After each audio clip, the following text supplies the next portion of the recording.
Jeff Bezos, Elon Musk, Jimmy Donaldson. First two names you're probably familiar with. Jeff Bezos, founder and recently retired CEO of Amazon, richest man in the world. Elon Musk, fellow billionaire and runs SpaceX, Tesla, and co-founded Neuralink. But the last name, Jimmy Donaldson, who's he?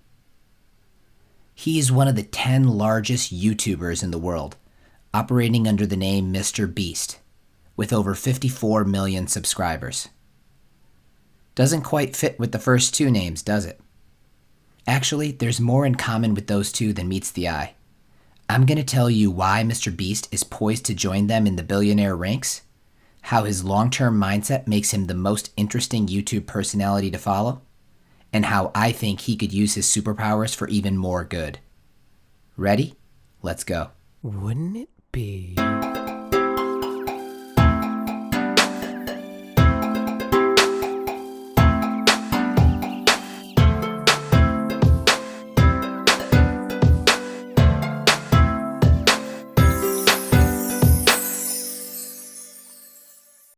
Okay, today we're tackling a YouTube personality, MrBeast.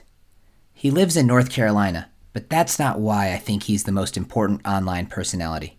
It's because he brings to YouTube the same type of visionary long-term personality that Jeff Bezos brought to Amazon and Elon Musk has brought to seemingly a ton of areas. Quick background. MrBeast is known for doing silly videos on YouTube that are extravagant in some form or fashion. His first viral video was just a video of him counting to 100,000 on camera. Other viral videos early on were him literally watching paint dry or reading a dictionary. But he's not just about silly stunts.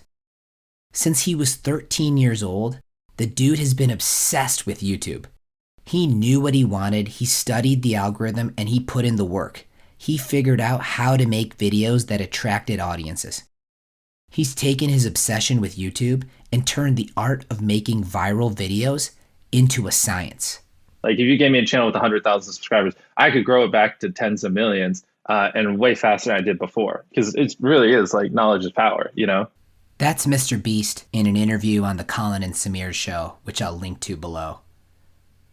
But when he's talking about growing to millions of subscribers, what does it mean to have 1 million subscribers?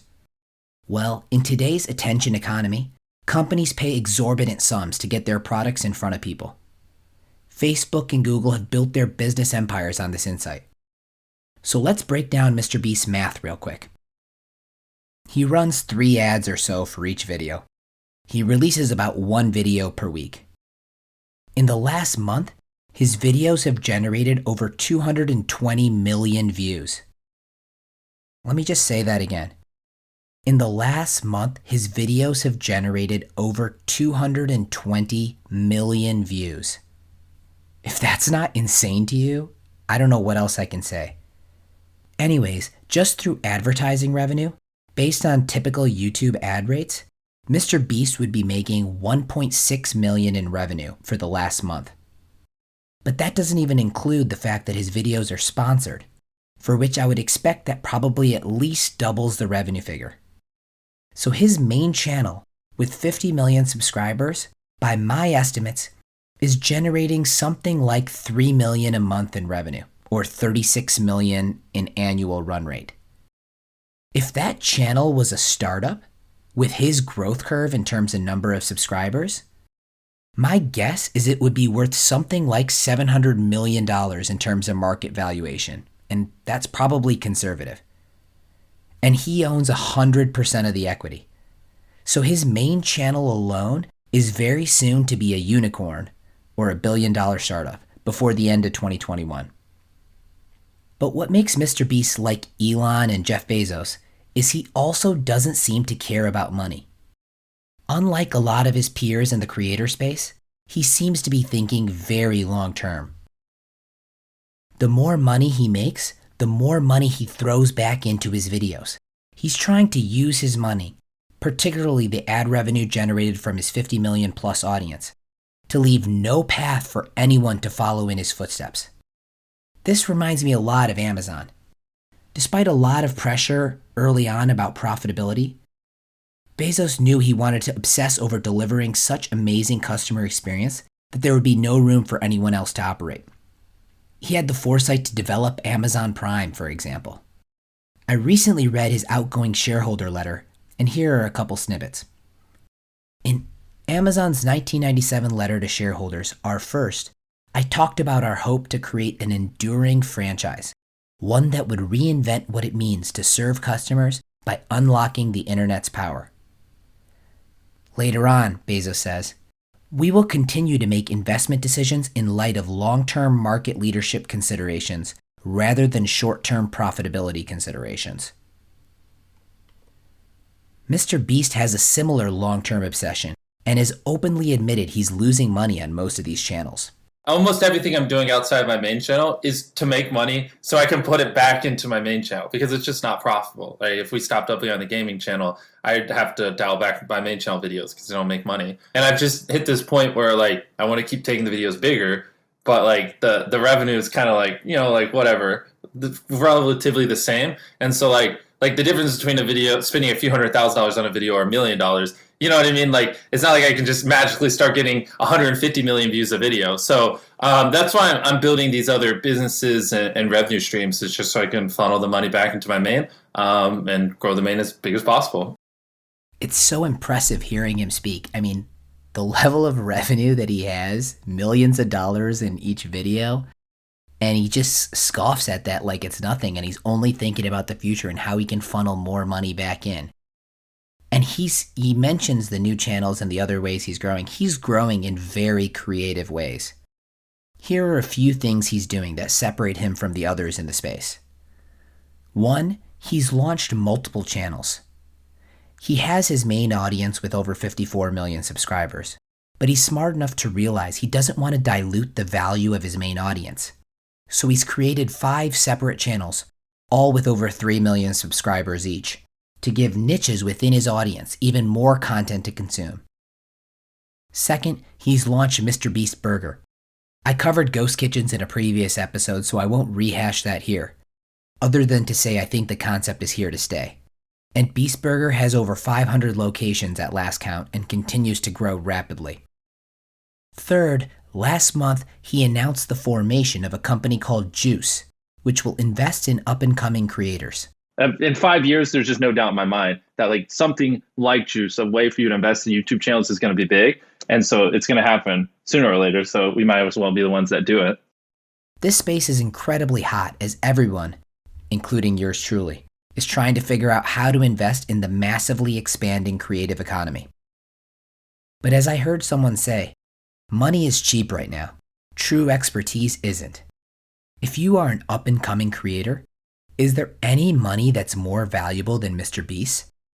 If you have interest in growing your audience, there's no one who'd be able to help you more than he could, a person who's been obsessed with this since he was 13. Last but definitely not least, he's also taken on philanthropy. He started a philanthropy channel and has started to try and grow his charitable efforts. The goal for Beast Philanthropy is currently we have a food pantry. We have a ginormous warehouse. I'm showing it more in the upcoming videos. One thing that a lot of food pantries around us have is they don't have a large freezer or a fridge to store large quantities of frozen goods. So we have like $100,000 massive fridge that's like the size of the house. All these things that like a typical food pantry wouldn't have. So we can like really go above and beyond when helping people and just really just like figure out where we can add the most value. Look, he seems to genuinely care about helping people. He's been public about his intentions to die with no money. Even before he started a dedicated food pantry, he was working to make positivity cool. He has tons of viral videos giving large sums of money, cars, even houses to complete strangers. Here's a quote from him. I think on YouTube it's different and people just haven't realized it. Positivity is just as clickbait as negativity.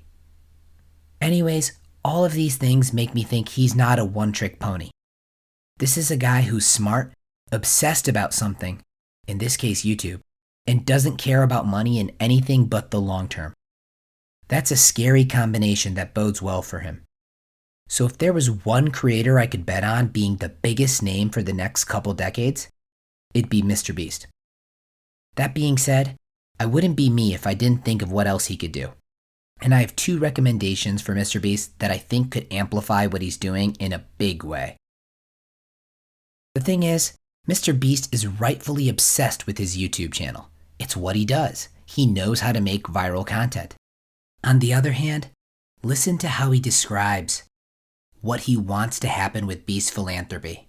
So I need Beast Philanthropy to generate revenue so we can first start covering as much as it's costing, because we're doing a lot of deliveries and it's very expensive. And then after that, once we start making profit on the philanthropy channel, grow and expand, like start servicing 10 communities, 20 communities, open up more food pantries in other parts, and hopefully in the future experiment with the homeless shelter, and not just doing stuff like generic, like just like we did with YouTube. Like, why do people make the videos they do? How can you make them better? Like trying to deeply understand like what's the point of these things we're doing and how can we optimize them and really make sure we're doing as much good as possible. When it comes to charity, he doesn't need to reinvent the wheel. There are organizations that have made looking at effective giving their obsession. GiveWell is my favorite example of this, a group started by former bankers that rigorously evaluates charities for their impact. Think about this. Wouldn't it be awesome if MrBeast partnered with GiveWell to identify how to make the most impact with his charitable efforts? They could focus on the back-end research and provide him with the ideas. He could use his incredible skills as a creator to bring those charities' work to life in ways that were previously unimaginable. Think about it. There's this problem that most of the best charities suck at marketing. It makes sense because it's not their core competency. What if MrBeast made a viral video about malaria bed nets, where he was trapped in a bed net with mosquitoes inside for 24 hours or something similarly crazy? I don't know, I'm not the creative genius that he is, but I'm confident he could shine a light on important things that GiveWell or any of the best charities couldn't. Honestly, I wish there was some way to make this happen because I think it would be the most disruptive thing to happen in the charitable giving world. To make more effective charitable giving go viral through the most influential creator today? Man, that excites me. And no one's saying it would have to be malaria or not supporting his local community. With an organization like GiveWell that obsesses over effectiveness, they would just be able to advise Jimmy on how to achieve his goals more effectively in terms of the actual charity and leave him to focus on the video creations that he does best. I mean, even take something like Beast Burger. Perhaps they could find a way to partner with Beyond Meat or someone like them and help push sustainable meat production and climate change efforts. I don't know. The possibilities are endless, but they all seem to excite me. Okay, second idea isn't quite as big, but MrBeast has started Juice to invest in other up-and-coming creators. And don't get me wrong, that's awesome. But I want him to go a step further. Wouldn't it be awesome if he let his supporters or his audience participate in the upside? Wouldn't it be awesome if he used a public crowdfunding platform like Republic to raise money for Juice or Beast Burger? I mean, creators aren't shy about selling their merchandise, but an even deeper way to build loyalty is to allow your audience to become literally invested in your success. It's complicated with your channel and you'd have to look at some form of income share agreement. But for companies like Juice, it should be relatively straightforward. I know there's always a risk of backlash or alienating your community if things go pear-shaped, but if anyone could take on that risk, it should be MrBeast. Anyways, that's all I got on MrBeast, or Jimmy Donaldson. I hope I've convinced you it's not laughable to utter his name in the same breath as Jeff Bezos or Elon Musk. Even if you don't enjoy his videos, keep him on your radar, because the moves he's making are ones that are worth following if you're at all interested in the future of online creativity. Before we go, it's time. Welcome to Kids Corner. So this week, my 2-year-old woke up one morning, as usual before the crack of dawn. She walked into our room carrying a book and climbed into bed and asked me to read it to her. First of all, what better way to wake up? But since it's still pitch black, I reach over, grab my headlamp, and turn it on. The light turning on sparks the following exchange. It's too bright. I was like, babe, I can't read without a light. And she goes, I'm need to turn a dark light. What? I need to turn on a dark light. You want me to turn on a dark light? Yes. I'm still looking for that dark light. Anyways, that's all for today. I'm gonna go watch MrBeast eat $100,000 golden ice cream. Wouldn't it be?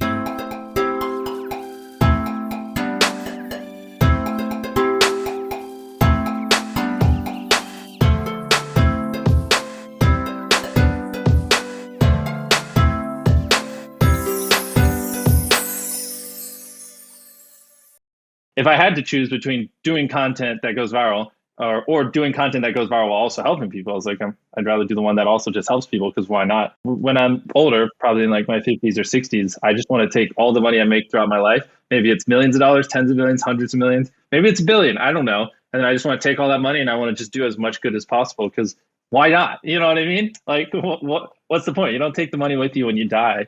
I don't have like a better answer besides that.